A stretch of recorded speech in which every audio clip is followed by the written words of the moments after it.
നമസ്കാരം. ഫെബ്രുവരി 5 Monday week 9 guide ലൈൻസിലേക്ക് എല്ലാവർക്കും സ്വാഗതം. ഈ ആഴ്ച നമ്മൾ പരിചയപ്പെടാൻ പോകുന്നത് നമ്മൾ മറന്നുപോയ കുറച്ച് ഇന്ത്യൻ സൂപ്പർ ഫുഡ്സിനെ പറ്റിയിട്ടാണ്. അതൊരു ചെറിയ ലിസ്റ്റാണ്. അതിൽ ചേർക്കാവുന്നത് റാഗി, ഓട്സ്, ഗോതമ്പ്, അതേപോലെ തന്നെ മുരിങ്ങ. വേറൊരു സൂപ്പർ ഫുഡ് ഉള്ളത് നമ്മുടെ നെല്ലിക്ക.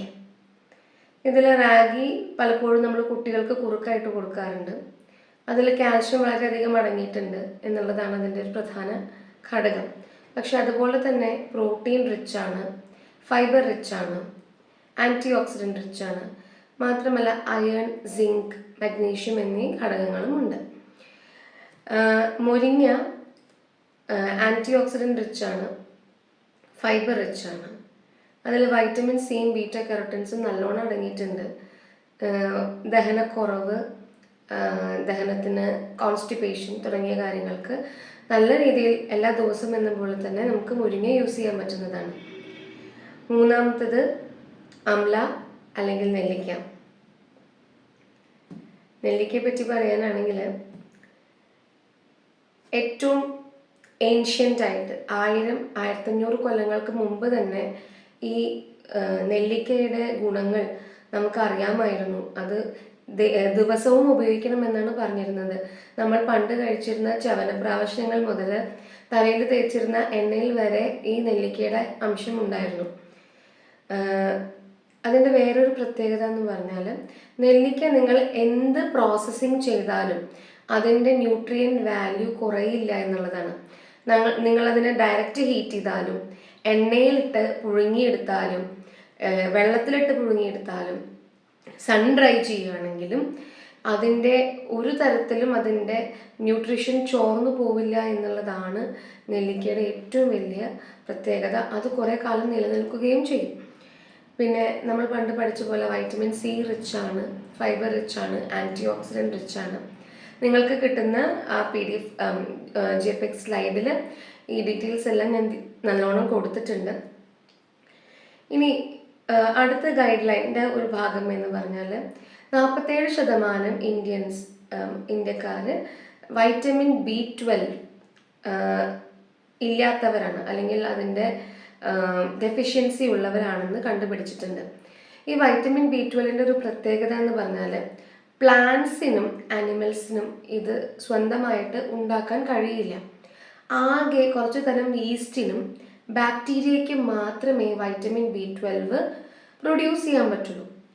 നമ്മൾ കാണുന്ന വൈറ്റമിൻ B12ൻ്റെ സോഴ്സസ് എന്ന് പറയുന്നത് എപ്പോഴും മീറ്റ് റിലേറ്റഡ് ആണ്, അല്ലെങ്കിൽ അനിമൽ റിലേറ്റഡ് ആണ്.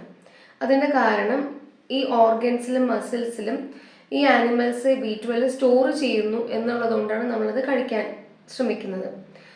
വേറൊരു വഴി അത് സിന്തസൈസ് ചെയ്യാനുള്ളത് നമ്മുടെ ഗട്ടിലുള്ള ബാക്ടീരിയ B12 സിന്തസൈസ് ചെയ്യുമെന്ന് കണ്ടുപിടിച്ചിട്ടുണ്ട്. പക്ഷേ അതൊരു ചെറിയ എമൗണ്ടിലേ നമ്മുടെ ഗട്ടിൽ ഉണ്ടാവുള്ളൂ.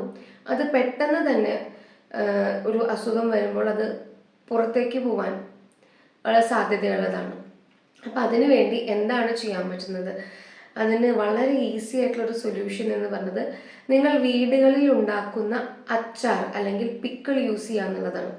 വീടുകളിൽ നിന്ന് എന്ന് പറയുന്നത് അതിലുപയോഗിക്കുന്ന ഇൻഗ്രീഡിയൻസ് എല്ലാം നമ്മൾ എത്ര കാലം നമ്മുടെ തറവാടുകളിലോ നമ്മുടെ വീടുകളിലോ എങ്ങനെയാണ് ട്രഡീഷണലി ഉണ്ടാക്കിയിരുന്നത്, അത് എണ്ണ ഏതാണ് ഉപയോഗിക്കുന്നത്, അത് നല്ലെണ്ണയാണോ വെളിച്ചെണ്ണയാണോ വേറെ ഏതെങ്കിലും എണ്ണകളാണോ, വിനിഗർ യൂസ് ചെയ്യുന്നത് ഒരിക്കലും തന്നെ അസിറ്റിക് ആസിഡ് ആയിരിക്കില്ല ട്രഡീഷണൽ ആയിട്ടുള്ള വിനിഗർ ആയിട്ടും യൂസ് ചെയ്യുന്നത്. അപ്പോൾ ഈ അച്ചാർ നമ്മൾ ദിവസവും കഴിക്കുന്നത് കൊണ്ട്, ഈ അച്ചാർ എന്ന് പറയുമ്പോൾ ആൾക്കാർ പറയും എണ്ണയല്ലേ, ഉപ്പല്ലേ, ഷുഗർ, പ്രഷർ എന്നൊക്കെ പറയും. പക്ഷെ കറക്റ്റ് ആയിട്ടുള്ള അളവിലാണ് നിങ്ങളത് ഉണ്ടാക്കുന്നതെങ്കിൽ നിങ്ങൾ കഴിക്കുന്ന ബാക്കി ഭക്ഷണം കൊണ്ടേ നിങ്ങൾക്ക് ബുദ്ധിമുട്ടുണ്ടാവുള്ളൂ. ഒരു ചെറിയ സ്പൂണിൽ പിക്കിൾ ഒരു ദിവസം കഴിക്കണോണ്ട് നിങ്ങൾക്ക് ഒരു ബുദ്ധിമുട്ടും ഉണ്ടാവില്ല. മാത്രമല്ല ഈ ഗട്ട് ബാക്ടീരിയനെ വളർത്താനായിട്ട് പിക്കിൾ സഹായിക്കുകയും ചെയ്യും. നിങ്ങൾക്ക് ഒരിക്കലും വൈറ്റമിൻ B12 ഡെഫിഷ്യൻസി ഉണ്ടാവുകയില്ല. ഇതാണ് നമ്മുടെ ഗൈഡ് ലൈനിൻ്റെ മേജർ പാർട്ട്. ഇനിയുള്ളത് എക്സസൈസ് പാർട്ടാണ്. ഈ പ്രാവശ്യം എക്സസൈസ് സൺ സല്യൂട്ടേഷൻ അഥവാ സൂര്യ നമസ്കാരം തന്നെയാണ്. അത് നമ്മൾ കഴിഞ്ഞ ആഴ്ച ഒരു റൗണ്ടാണ് ചെയ്തത്. ഇത് ഇപ്രാവശ്യം അത് 2 റൗണ്ടാക്കി കൂട്ടേണ്ടതാണ്. Right side left side, right side left side, അങ്ങനെ 2 ടൈംസ്. നിങ്ങളുടെ കയ്യിൽ ആ വീഡിയോ ഉണ്ട്. വീണ്ടും അതിൽ ഒന്നുകൂടി കോൺസെൻട്രേറ്റ് ചെയ്യുക, കറക്ഷൻസ് സ്വയം നടത്തുക. നിങ്ങൾക്ക് കറക്ഷൻ ചെയ്യാൻ ബുദ്ധിമുട്ടുണ്ടെങ്കിൽ ഞങ്ങളെ കോൺടാക്ട് ചെയ്യുക. We will help you. ഈ ആഴ്ച ഇത്രയേ ഉള്ളൂ. നമസ്കാരം.